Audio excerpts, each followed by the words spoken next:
Nous avons besoin d'une communication qui écoute avant de parler, qui accueille les pleurs des oubliés, qui se tait pour entendre le murmure de ceux qui souffrent, qui résiste à la tentation de répondre immédiatement, de montrer sa supériorité, de gagner chaque débat au détriment de la charité. Je me souviens d'une famille de mon pays natal, le Pérou. Le père, les larmes aux yeux, m'a raconté comment ils avaient surmonté une crise qui avait presque détruit leur mariage. Nous avons appris à désarmer nos paroles, Père. Lorsque nous sommes irrités, lorsque nous sentons des mots durs monter à nos lèvres, nous faisons une pause, respirons et nous nous demandons, ce mot que je veux dire, construira-t-il ou détruira-t-il? Rapprochera-t-il ou éloignera-t-il? Guérira-t-il ou blessera-t-il? Cette simple pratique a sauvé notre famille. À quoi ressemblerait notre monde si chaque chrétien adoptait cette pratique? Si avant chaque publication, chaque commentaire, chaque message ou chaque conversation difficile, nous faisions cette pause sacrée pour désarmer nos paroles. Le Christ nous a enseigné, c'est de l'abondance du cœur que la bouche parle, Luc 6, 45. Si nos mots sont chargés de haine, de préjugés et de division, cela révèle l'état de notre cœur. La transformation doit commencer là, dans le sanctuaire intérieur où l'Esprit Saint désire habiter. Je vous propose un examen de conscience sur vos paroles. Vos mots construisent-ils ou détruisent-ils? Rapprochent-ils ou éloignent-ils? Révèlent-ils le Christ ou le cachent-ils? Servent-ils la vérité enveloppée de charité ou simplement votre ego, votre besoin d'avoir raison, de dominer, de remporter chaque discussion?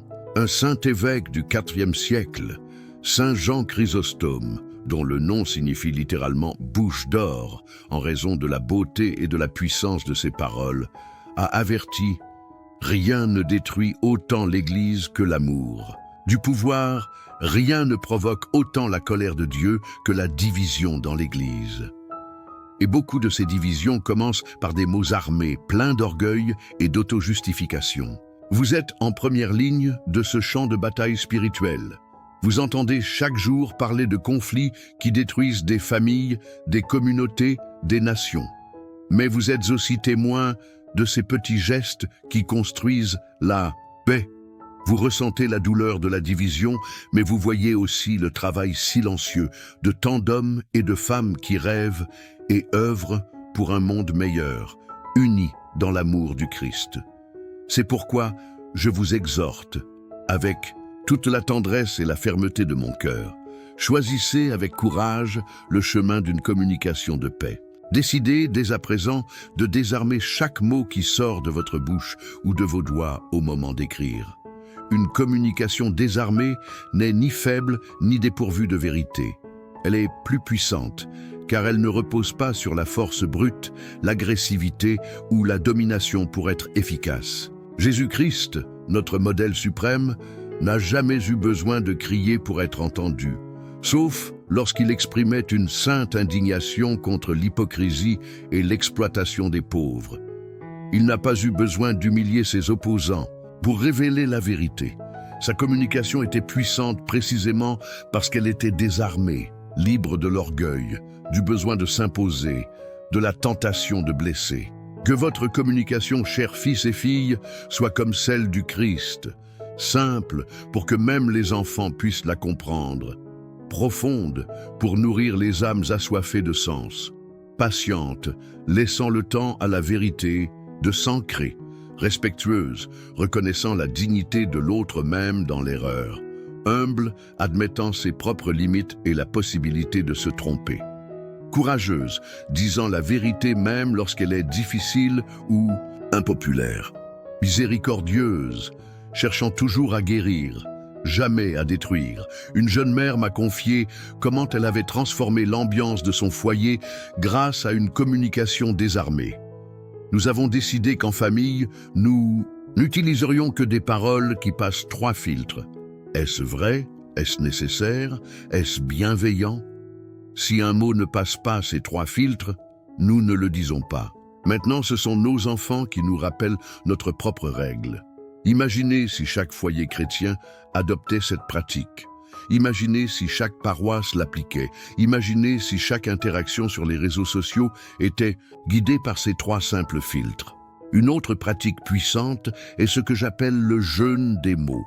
Tout comme le jeûne alimentaire purifie le corps, le jeûne des paroles purifie l'âme et la communauté. Dans certains moments, en particulier quand les émotions sont fortes, le silence attentif peut être la forme de communication la plus puissante et la plus guérissante. Un sage curé m'a raconté comment il avait sauvé sa communauté d'une division douloureuse.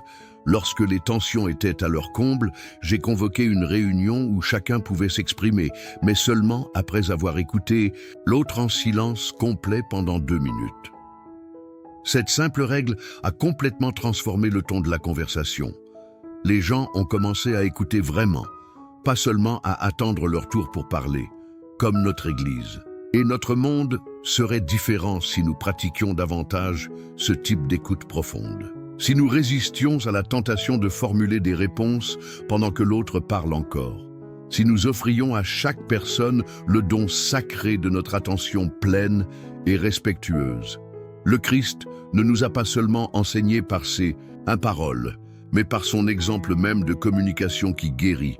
Pensez à sa rencontre avec la Samaritaine, franchissant les barrières de genre, d'ethnie et de religion pour établir un dialogue transformateur. Pensez à sa conversation avec Nicodème, patiente et profonde, respectant le temps nécessaire à la compréhension de la vérité. Pensez à son silence éloquent devant Pilate, lorsque parler aurait été vain ou nuisible.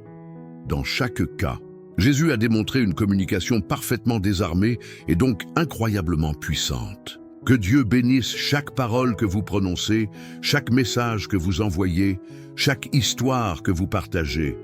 Que sa bénédiction repose sur vos bouches, vos claviers, vos téléphones, les transformant en instruments de paix et de réconciliation. Que vous ne soyez pas seulement des consommateurs ou diffuseurs d'informations, mais des disciples de la vérité, des serviteurs de l'écoute, des messagers d'espérance dans un monde qui a désespérément besoin de bonnes nouvelles. Et que le monde, en vous écoutant, en lisant vos paroles, en observant comment vous communiquez même au milieu du conflit et de la discorde, découvre quelque chose de nouveau et révolutionnaire. Qu'il est possible de parler sans blesser, de ne pas être d'accord sans se diviser, de dire la vérité sans effacer la dignité de l'autre. Au nom du Christ, le Verbe éternel fait chair. Je vous remercie pour votre attention et votre désir de transformation. Et comme successeur de Pierre, je bénis chacun de vous et vos familles. Car ensemble, avec courage et humilité, nous pourrons désarmer nos paroles. Et ce faisant, peut-être, et seulement peut-être, nous commencerons aussi à désarmer nos cœurs, nos communautés, nos nations, et enfin, ce monde déchiré par tant de guerres visibles et invisibles. Que la paix du Christ soit avec vous tous. Désarmez vos paroles avant qu'elles ne détruisent votre vie. Chers frères et sœurs, je m'adresse à vous aujourd'hui avec un cœur débordant d'émotion et d'urgence. Ce que je m'apprête à partager n'est pas simplement un message de plus. C'est un appel qui jaillit du cœur même du Christ pour ce monde blessé. Je parle maintenant à vous tous qui, dans le silence de vos foyers ou au milieu du tumulte de vos communautés, êtes chaque jour témoins des douleurs et des espoirs de l'humanité. Je sais que beaucoup d'entre vous portent sur leurs épaules une responsabilité plus lourde que ce que les mots peuvent exprimer, celle d'être des chrétiens authentiques dans un monde qui rejette souvent les valeurs de l'Évangile. Je ne m'adresse pas seulement aux leaders ou à ceux dont les voix sont amplifiées dans notre société, mais à chacun d'entre vous, véritables artisans de la vérité. À vous qui, même fatigués, ne cessez de rechercher ce qui est juste et digne dans vos familles, vos communautés, vos lieux de travail, et surtout sur les réseaux sociaux, où tant passent des heures significatives de leur journée. Ce que j'ai à vous partager aujourd'hui peut sembler simple, mais cela a le pouvoir de transformer non seulement vos vies, mais aussi le monde qui vous entoure. C'est une vérité que j'ai découverte dans la prière profonde et que l'Esprit Saint me pousse à proclamer avec clarté et amour. Il est urgent de désarmer nos paroles pour commencer à désarmer le monde. Nous vivons des temps de bruit et de guerre, non seulement dans les tranchées physiques où des frères s'entretuent, mais aussi dans notre manière de nous regarder, de nous écouter et de nous parler chaque jour. La violence ne se manifeste pas seulement par les armes, elle se cache aussi dans des paroles maladroites, dans des images déformées, dans des messages qui tuent la dignité de l'autre avant même qu'un affrontement physique n'ait lieu. C'est pourquoi je vous parle avec toute l'autorité que le Christ m'a confiée en tant que successeur de Pierre. Il est temps de désarmer les paroles. La paix commence dans la bouche, dans le ton, dans le choix conscient de la manière dont nous décrivons l'autre. Lorsque vous traitez votre voisin de hérétique, lorsque vous qualifiez de démon le politicien avec lequel vous êtes en désaccord, lorsque vous considérez les personnes d'autres religions ou sans religion comme des ennemis de la foi, vous semez des graines de violence qui, tôt ou tard, germeront en actions concrètes. Dans le Sermon sur la montagne, notre Seigneur a proclamé « Heureux les artisans de paix, car ils seront appelés fils de Dieu ».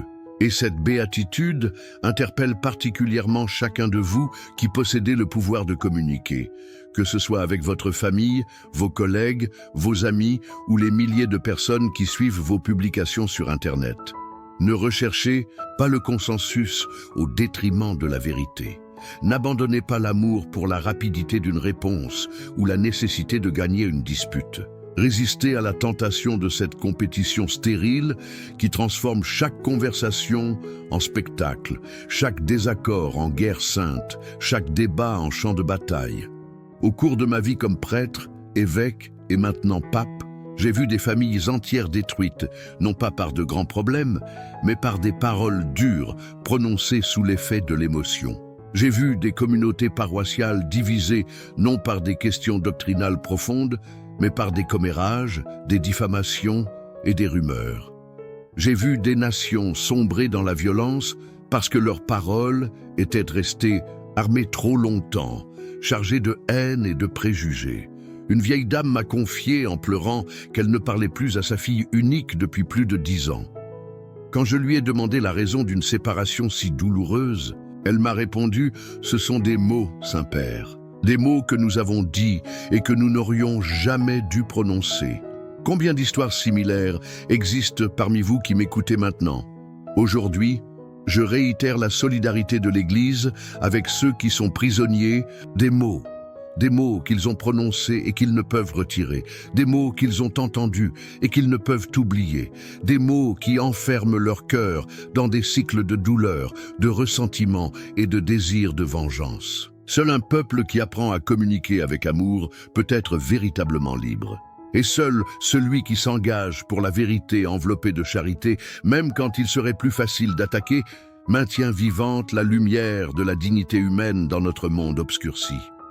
Je sais que beaucoup d'entre vous ont suivi avec attention les événements récents à Rome, la douleur causée par la mort du pape François, la lumière de Pâques, les étapes du conclave qui m'ont conduit à cette mission qui me dépasse. Vous n'avez pas seulement absorbé des informations, vous avez participé spirituellement à un moment historique dans la vie de l'Église. Au milieu de vos propres luttes quotidiennes, vous avez fait partie d'un peuple en quête de sens. D'une Église qui n'a pas peur de se montrer vulnérable et authentique. Mais ne nous leurrons pas. Nous sommes entourés d'un nouveau type de ténèbres, une tour de Babel construite avec des algorithmes, des mots sans âme et des disputes idéologiques. Une communication marquée par la froideur, le bruit et la superficialité qui s'insinuent dans chaque recoin de nos vies. Dans ce contexte, votre témoignage chrétien devient prophétique. Chers frères et sœurs, votre mission est urgente. Créez des espaces où le dialogue est encore possible. Dans vos foyers, sur vos lieux de travail, dans vos paroisses, sur les réseaux sociaux, dans tous les espaces que vous occupez. Des espaces où le conflit n'anéantit pas, mais éclaire. Combien de fois, en ouvrant votre téléphone le matin, êtes-vous bombardé par des nouvelles alarmantes, des commentaires agressifs, des discussions polarisées qui semblent exiger de vous une prise de position immédiate? Sans réflexion, sans prière, sans discernement, C'est la nouvelle tour de Babel, non bâtie en briques mais en pixels, qui ne s'élève pas vers le ciel, mais envahit nos esprits et nos cœurs par sa confusion incessante. Un jeune homme m'a récemment confié qu'il avait passé une nuit entière à discuter sur Internet avec des inconnus à propos d'un sujet politique. Quand je lui ai demandé ce qu'il avait retiré de cette bataille numérique, il m'a répondu avec honnêteté « Rien, Saint-Père. Personne n'a changé d'avis. Nous étions tous encore plus retranchés dans nos positions. Et j'ai perdu le sommeil, la paix et probablement quelques amis. » C'est la réalité que beaucoup d'entre vous vivent au quotidien. Et l'Église ne peut rester indifférente face à ce nouveau champ de bataille, où les âmes sont blessées, les réputations détruites et la vérité souvent sacrifiée en premier. Je pense particulièrement à l'intelligence artificielle, qui peut aujourd'hui générer des textes, des images et même des voix qui paraissent humaines, mais qui sont privées de l'étincelle divine présente en chacun de nous. Son potentiel est immense, mais si elle n'est pas guidée par le discernement et la responsabilité, elle pourrait nous mener à une déshumanisation encore plus profonde de notre communication. Cette responsabilité, chers enfants dans le Christ, ne repose pas seulement sur les experts en technologie, les jeunes natifs du numérique ou les gouvernements. Elle nous incombe à tous. À chaque âge, à chaque rôle social, à chaque niveau de participation à la vie numérique, correspond un degré de conscience et d'engagement envers la vérité enveloppée dans la charité. Une mère de famille m'a confié son angoisse en voyant comment ses enfants adolescents étaient affectés par les réseaux sociaux. Ils perdent la capacité de parler en face à face, Saint-Père. Ils préfèrent envoyer des messages plutôt que de parler. Ils ne peuvent exprimer leurs émotions qu'avec de petits icônes, pas avec des mots sincères nés du cœur. Nous devons nous poser la question. Sommes-nous en train d'élever une génération incapable de communication authentique? Ne sommes-nous pas nous-mêmes en train de perdre cette capacité si fondamentalement humaine et chrétienne? Le Christ, le Verbe éternel, la parole faite chair, est venu habiter parmi nous pour établir une communion. Non seulement entre Dieu et l'humanité, mais aussi entre tous les fils et filles de Dieu. Comment pouvons-nous honorer cette incarnation divine si nos propres mots servent à diviser, blesser et aliéner? Nous vivons ensemble des jours extraordinaires, pris entre des conversations précipitées, des messages instantanés et un flot d'informations que nous pouvons à peine assimiler. Beaucoup d'entre vous ont perdu le goût de la communication véritable, de l'écoute attentive, de la réponse réfléchie qui ne naît pas de l'impulsion, mais de l'amour. Et je souhaite, avec toute la sincérité qui jaillit du plus profond de mon cœur paternel, que chaque rencontre que vous ferez, en personne ou à travers la technologie numérique, révèle non pas seulement des fragments d'informations, mais le visage d'une humanité qui aspire encore à aimer et à être aimée. Que chacun de vous sorte de chaque conversation avec un désir plus profond de paix, une soif plus grande de vérité, une capacité renouvelée de comprendre l'autre, même lorsqu'il y a un profond désaccord. C'est pourquoi je répète, avec toute la force que me donne l'Esprit Saint, l'appel que nous avons hérité de mon bien-aimé prédécesseur, le pape François. Désarmons la communication. Libérons-nous des préjugés, du fanatisme, de l'agressivité subtile qui blesse sans en avoir l'air. Nous n'avons pas besoin d'une communication bruyante, musclée, qui crie pour être entendue, que ce soit depuis la chaire, à la table du dîner ou dans les commentaires sur les réseaux sociaux.